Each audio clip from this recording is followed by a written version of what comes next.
Like the video and subscribe in the next 2.7 seconds, or every rare chest you open will be a purple pistol and medkit. What is going on YouTube, and welcome back to another video. In today's video, I'm going to be showing you some new tips in Season 3 that you probably haven't seen yet. If you are not subscribed, go ahead and hit that sub button right now. It's 100% free and helps me out so much. If you want to support me even more, you can use code Milano when you buy any skins in the item shop. I would really appreciate it. Without further ado, let's jump right into these tips. The first technique you can do with the Shockwave Launcher is a trick I saw from a pro player named Kylix. What Kylix does is build 3 floors out from his opponent's box and shoots a shockwave on the edge of the 3rd floor. By doing this, he would get launched into his opponent's box without breaking that back wall. Here's a few clips of Kylix dominating kids with this.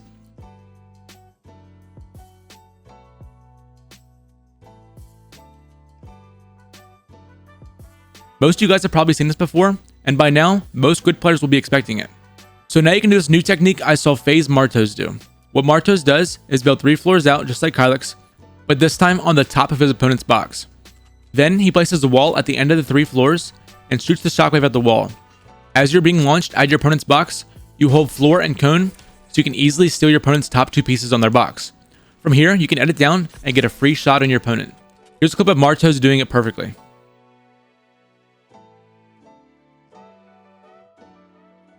However, the craziest plays I've seen with the Shockwave Launcher have come from an Argentinian named King. What King does is charge his shotgun as he's about to shockwave and times his shot perfectly as he breaks through his opponent's builds. It is basically impossible to see his opponent as he flies through their builds. I can't really teach you how to be this good, but I thought I would show it anyway. Alright, so recently people have discovered that you can use the crash pad item and the launch pad together to rotate the zone easily. People are saying this is used by trick shotters, but I just recently found it, so I'm going to show you guys how to do it. This one I saw on Twitter from a orange guy. This one I saw on Twitter from Azers. And these two I saw on Twitter from Ryuzanami. So I'm going to give credit to them and show you how to do them. Alright, so for this first one, it's kind of difficult to set up. It takes a lot, but it's pretty consistent. What you're going to do is you're going to build a box, put a cone over top. You're going to edit the cone like this. Edit out another box, put a cone in here. You're going to put a wall up here and put out a floor out there. Put another cone up here. Edit those 2 tiles. Then you're going to stand on this back wall. Put your launch pad down. And you're going to, you see where the 2 cones meet? There's like a line in between. You're going to take your circle. You're going to stand right in the middle here on the back wall. Take your circle from the crash pad and put the top of the circle right on the line where the 2 cones meet. Then you're going to let your crash pad go. And when you jump, you're going to be sent flying. It's usually about 120 meters every time. I'll do it back. Show you. See how consistent it is. I want to throw the crash pad right at that bottom line. Right there. And boom. That was 122. All right, so this next one I saw from Agers. He posted on Twitter. I'm going to show you a little bit simpler way than he showed it. So you're going to go 2 stories up. Oops. 2 stories up. Put a window in the wall in the direction you want to go. Put a floor out here. Break this. Put a cone way up top. Edit the front 2 tiles like so. Put a launch pad down. Again, stand in the middle of the launch pad, right on the back wall. And you're going to put your crash pad right on that crossbar. Maybe I would put the bottom of the circle on the bottom of the crossbar. Just like that. And then boom. That one got me 170. That's one of the farthest I've ever gotten it to go. We'll try and go back. See how consistent it is. Launch pad down. At the bottom of the circle on the bottom of the crossbar. Oops, I forgot to put a floor. My bad. At the bottom of the circle on the bottom of the crossbar. Just like so. And how far was that? 150. I think it's usually about 150. So I'd say between like 140 and 180. That last one was 178. So yeah. The next one from Ryuzanami is kind of difficult. It's kind of inconsistent, but it's good if you're solo, and it's pretty protected. So you're in your solo tarp here, and what you want to do is you want to throw the launch pad or the crash pad on the far wall, and as you do that, you're gonna walk forward and place a launch pad at your feet. You're gonna throw it, walk forward, boom. That got me 64 meters. I think it's usually about that. So I will try again. I'm not real good with this one yet. Try again. Again through the crash pad on that far wall and walk forward. Place your launch pad. That was 100. So yeah, that's that one. That one's not, you can't reuse it, so it's only good for solos. This next one you can use for team modes, but it's kind of exposed. We'll show it anyway. So you got this is good if you want to go diagonally, like not just straight in one direction. So you put a cone here. You're gonna edit these 2 tiles of the cone. Then you're gonna throw your crash pad on this tile over here. Put your launch pad down. Then you're gonna run and jump on the launch pad. Boom. That got me 68 meters. We'll try and go back.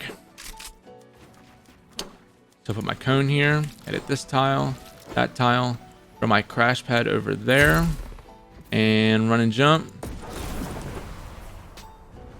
And boom. 70 meters. Yeah, so those are some tricks you can use with the crash pad and launch pad together to get to zone super easily without getting beamed by controller players. This next tip is a clip I saw on FaZe Marto's Twitter, but he gave credit to a guy named Almanza, so I'll give him credit. But what you do is you have a guy over here that's pushing you or whatever, and you put a launch pad down. You got decoys as well, and you're gonna throw the decoy on the launch pad, and the decoy will fly above you and look like it's launch padding. So your opponents will only see this and probably just sit still and try and beam you out of the air, and you can get a free snipe. So here's a clip of Martoz himself pulling this off in an arena game.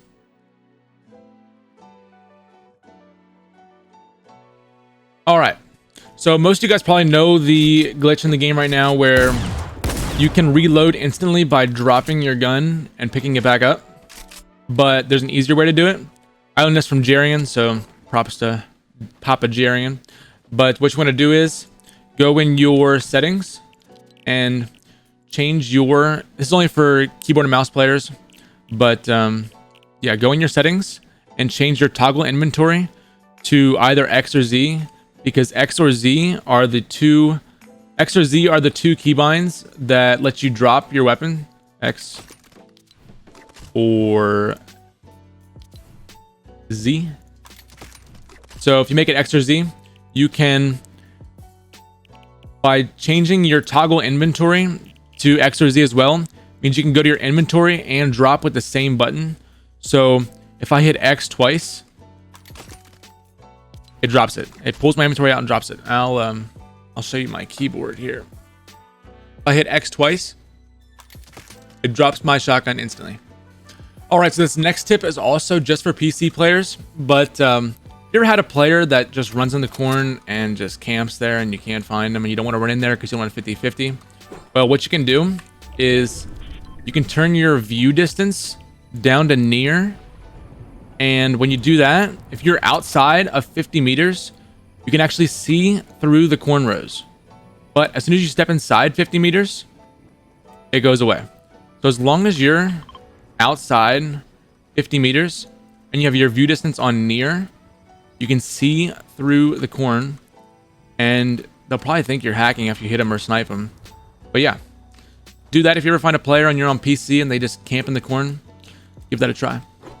All right, so by now most of you guys should know the crash pad exploit, where you throw the crash pad at the edge of the wall and boom, you can jump in their box.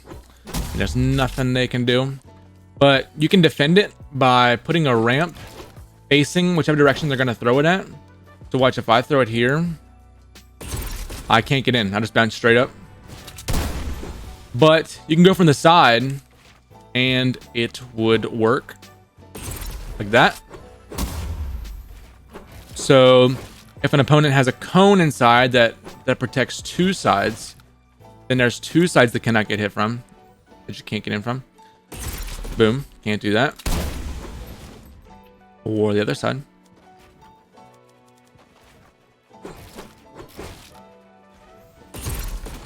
Boom, can't get in. But the way to get in anyone's box is to go on top of their box, and you can place either a ramp or a cone, and then you're going to throw the crash pad right at the bottom of the ramp, and you will send right down in their cone.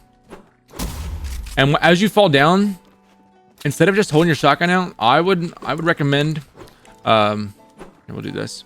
I'd recommend like holding a cone or a ramp to get piece control on the box that you're going to fall in. That way they can't block you with a ramp, because they might know it's coming. If you do this, place a cone down, boom. You have both walls and the cone. Now you can shoot, and they will not know what to do. So I'll post some, I'll show a clip here of Martoz, who's really good at doing this. I'll show a clip of him doing it right here.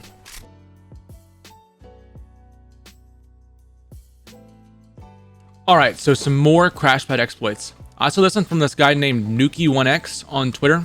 And what he did was, he stood exactly 27 meters away on the same level as his opponent, and he threw it straight up, threw the crash pad straight up, and one down, which will put him right against the wall, which will send him right in the box, and got to kill his opponent. So here's the clip of Nuki1x using it in a real game. I also found out that he gave credit to Ryuzanami for this. So Ryuzanami is the founder of this. Using the crash pads to break boxes from a distance can be really useful. So say I have a sniper and there's a guy in that box right there. I can just throw the crash pad right against that wall and get ready for my sniper. And boom. Easy snipe. Same thing for just even an AR beam. So I throw here. Boom. Just some useful ways to use the crash pad that people don't think about. This next tip is one that I saw from my friend Gearsy, so props to him. He's the man. But what you can actually do is you can throw a crash pad anywhere, and rockets actually bounce off the crash pad. So you can make some, I'm sure you make some cool plays. I'm not too sure how practical this would be in a real game, but I'm sure some trick shotters could come up with some cool ideas. Maybe someone will find some smart way to use it. But yeah, that's going to be all for this video. If you did enjoy, please give it a thumbs up. Subscribe if you're new. But until then, I will see you all in the next one. Peace.